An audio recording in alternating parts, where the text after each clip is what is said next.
আজকে আমরা present indefinite টেন্সের বাকি পার্টটা করব, হ্যাঁ প্রশ্নবাচক ও না প্রশ্নবাচক। হ্যাঁ প্রশ্নবাচক করার আগে আমাদের যে রুল, সেই রুলটা আমরা একটু দেখে নেব। রুলটা হচ্ছে do oblique does plus subject plus verb plus object plus etc. প্রথমে আমরা সাবজেক্টকে সাবজেক্টের নিরিখে সাবজেক্ট কোন পার্সন, সিঙ্গুলার না প্লুরাল, সেভাবে বিচার করে ডু অথবা ডাজ বসাবো। এখানে প্রথম উদাহরণটা আমরা দেখতে পাচ্ছি, তুমি কি বই পড়ো। তো সাবজেক্টটা এখানে তুমি আছে, তুমিটা সেকেন্ড পার্সন, তাহলে অবশ্যই সেখানে ডু না ডাজ, ডু হবে। তাহলে এটা হবে কি ডু, তুমি ডু। সাবজেক্ট, সাবজেক্ট কোনটা, তুমি, ডু ইউ। তারপর ভার্ব, ভার্ব কোনটা, পড়ো, তাহলে ডু ইউ রিড। তারপর object, do you read book. ঠিক আছে, ডু ইউ রিড বুক গেল। আমরা কি মাছ ধরি, তাহলে আমরা, তাহলে কী হবে ডু উই ক্যাচ ফিশ,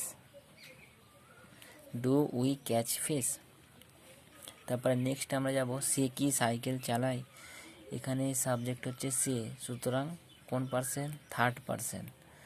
তো এক্ষেত্রে ডু না হবে, ডু হবে না ডাজ হবে, অবশ্যই ডাজ হবে, কারণ থার্ড পার্সন সিঙ্গুলার ক্ষেত্রে ডু আর ডাজের মধ্যে ডাজ হবে।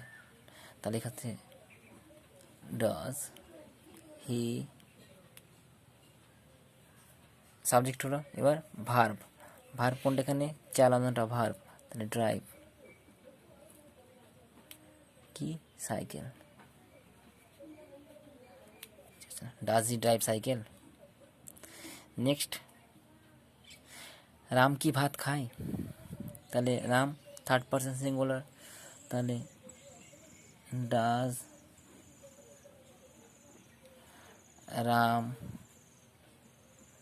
Eat rice, does Ram eat rice. তারপর তারা কি ফুটবল খেলে, ডু হবে না ডাজ, ডাজ সরি ডু হবে, থার্ড পার্সন প্লুরাল, তাহলে ডু দে প্লে ফুটবল। তাহলে মেন ব্যাপারটা হচ্ছে রুলে, রুলটা ভালোভাবে মুখস্থ রাখতে হবে এবং লক্ষ্য রাখতে হবে রুল ওয়াইজ, এবং কোনটা সাবজেক্ট, কোনটা ভার্ব, কোনটা অবজেক্ট, সেদিকে নজর রেখে করতে হবে। তাহলে হ্যাঁ প্রশ্নবাচক রুলটা আমি আরেকবার বলে দিচ্ছি, do oblique does plus subject plus verb plus object plus etc. এবার আমরা চলে যাবো না প্রশ্নবাচকে। না প্রশ্নবাচকের ক্ষেত্রেও একই, শুধু নট অ্যাড হবে, do oblique does plus subject, সাবজেক্টের পর নট হবে, তারপর ভার্ব।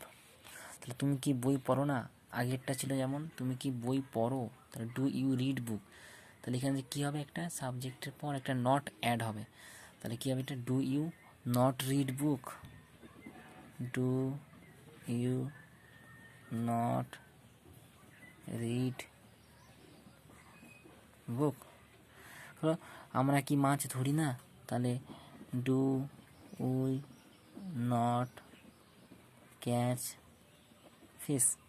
জিজ্ঞাসা অবশ্যই মাস্ট জিজ্ঞাসা দিতেই হবে, হ্যাঁ প্রশ্নবাচক আর না প্রশ্নবাচকের ক্ষেত্রে। সে কি সাইকেল চালায় না, তাহলে কী হবে ডাজ হি নট, তারপর ভার্ব, ভার্ব কি এখানে চালানো, চালানো ইংরেজি drive, does he not drive cycle, does he not drive cycle. তারপর রাম কি ভাত খায় না, তাহলে রাম থার্ড পার্সন সিঙ্গুলার, অবশ্যই does, does Ram not eat rice. Okay, does Ram not eat rice. Okay, হ্যাঁ প্রশ্নবাচক ও না প্রশ্নবাচক আমাদের হয়ে গেল, অর্থাৎ প্রেজেন্ট ইনডিফিনিট টেন্সের হ্যাঁ বাচক না বাচক আর হ্যাঁ প্রশ্নবাচক না বাচক আমরা কমপ্লিট করে ফেললাম। এরপরে নেক্সট আমরা যাব প্রেজেন্ট কন্টিনিউয়াস টেন্সে, সেটা পরবর্তী ভিডিওতে।